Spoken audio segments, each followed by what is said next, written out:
Hey, welcome back to another Paint Along with Bob here on TV.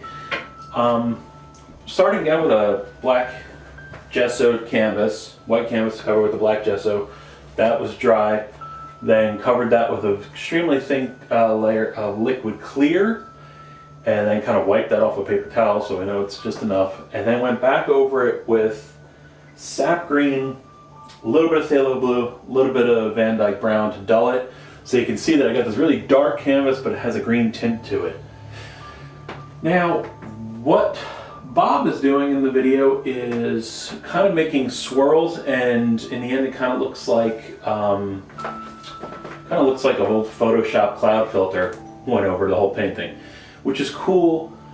But there's another episode he does with a forest where he kind of creates more lines and it looks like trees. So I'm going to do a combination of what I see him do in this and what I saw him do in another episode.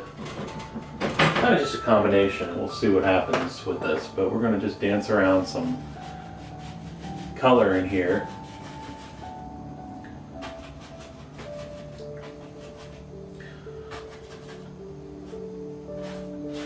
Just make more kind of vertical lines throughout this whole thing.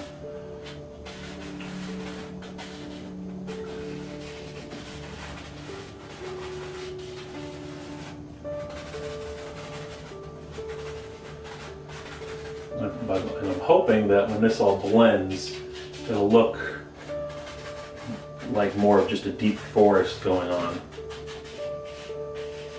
rather than just the, as I call it, the Photoshop cloud filter that I see over there.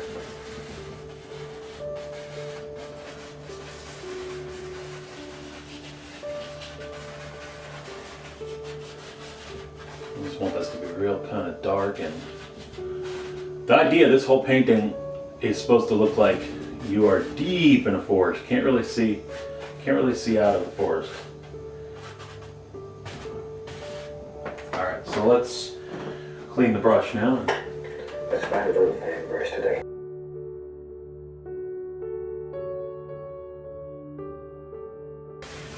Kind of blend this all up on the canvas here. Just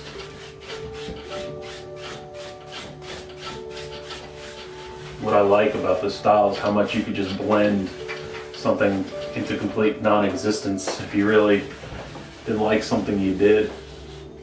Seems like oil's pretty forgiving if you can get past the length of time it takes to dry and kind of the cost of it all.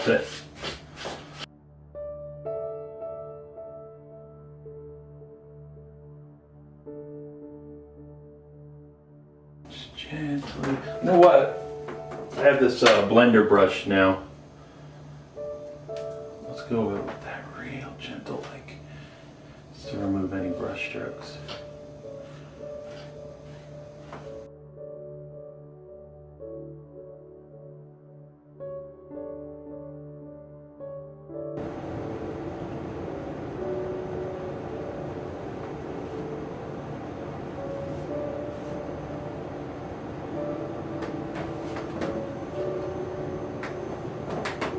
I'm gonna do two like that.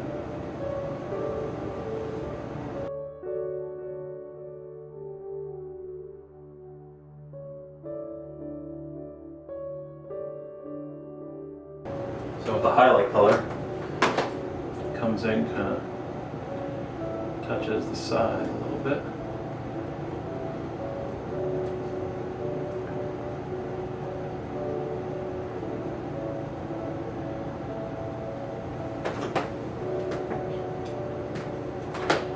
Second one over here.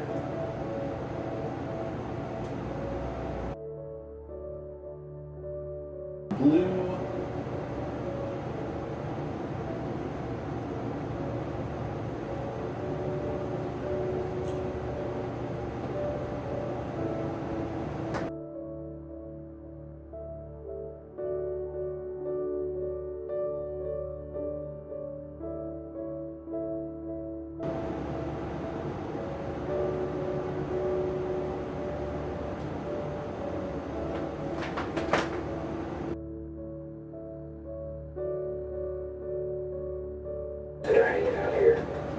Just use the corner of the brush and sort of tap some of these little rascals in.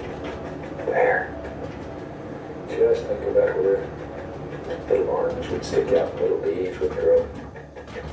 It's the easiest way I've ever found of making very effective, gorgeous trees. There we are. Some of the things that we're doing demonstrations for charity groups and PBS stations and stuff around the country. And people see the paintings that we do up close. One of the things that I always hear is I never realized there'd be that much detail in it when I saw it up close. This bush, or collection of bushes, lives right there. And maybe there's another old bush that lives right here. Just sort of let your imagination go wherever.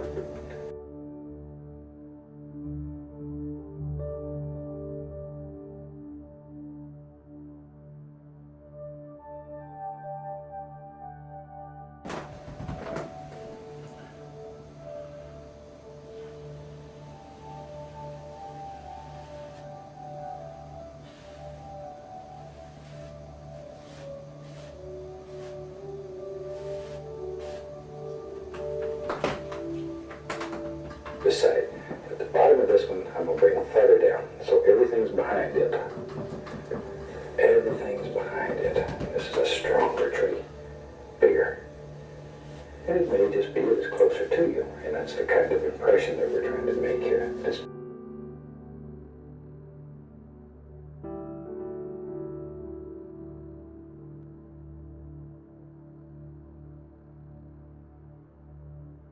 This will look like a real bark when it's done. It'll feel like real bark.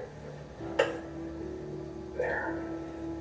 And you can make it as thick as you want. That's one thing that's so fantastic about it.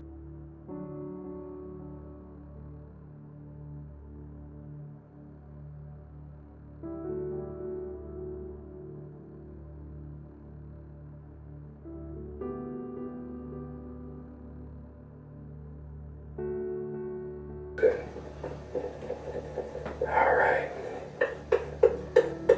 There we go. So I say this is the last show of the 22nd Joy of Painting series. It's almost unbelievable to me that we've done this many shows.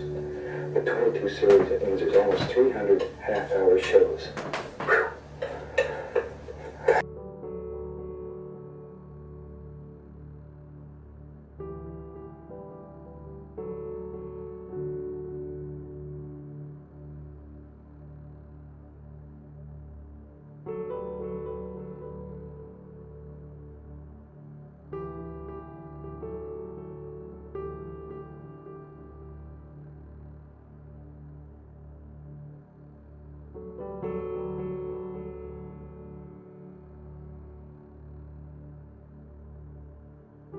Sometimes it's fun to not put many leaves, and put a lot of little twigs. It makes an interesting painting.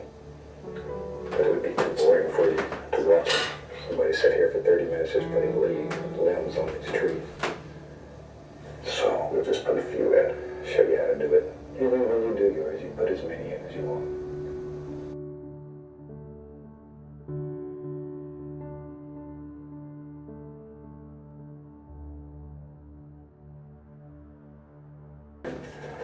This. Maybe we'll take it right through there, wherever. So yellow ochre, Indian yellow, cat yellow, sap green. Just mix it on the brush. Let all these little colors and things just happen.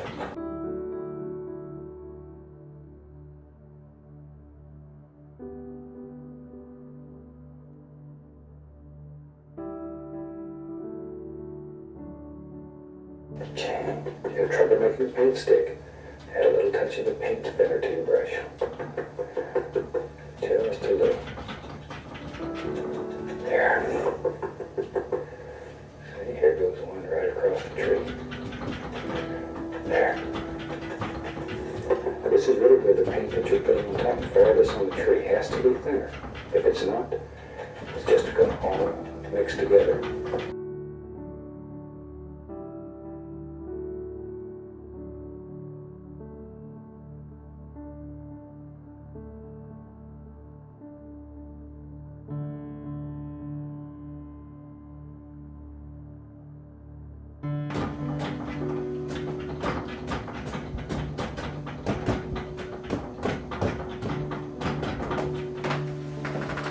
So his is a lot more spread out. I'm really going for like a deep forest, like you're really barely able to see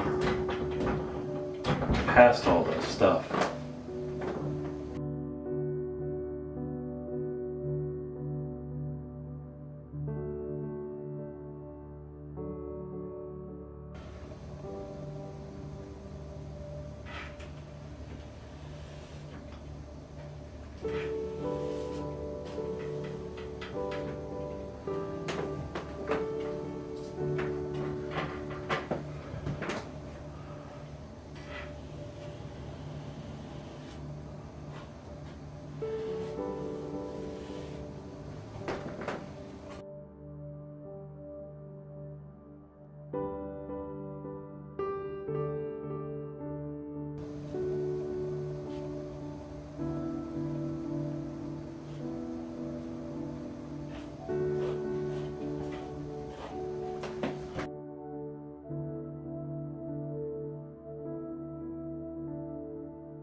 Once again, all we're going to do here is just sort of touch it.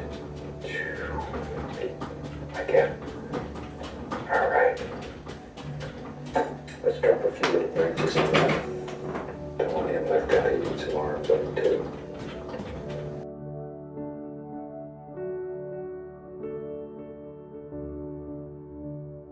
I go way back here in the distance. With that, I think we're going to call this old painting finished. Once again, I really hope you've enjoyed this series. Okay, he finished. I didn't get there yet. So let me keep doing my thing. I need a small knife.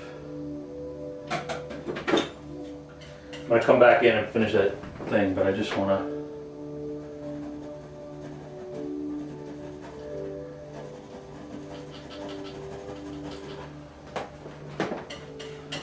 Get in a path here.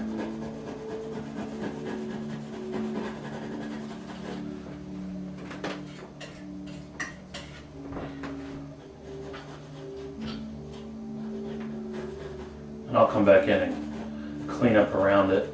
I'm just trying to get the color kind of blocked in.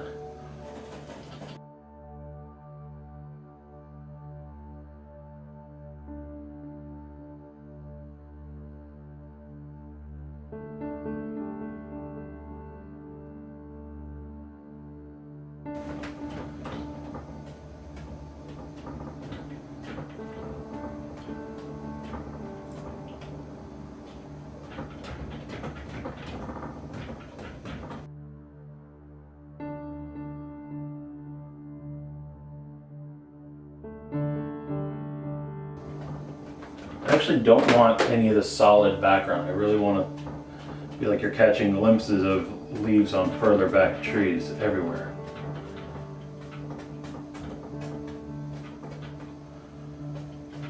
At least low, like in this area here, like where the path goes.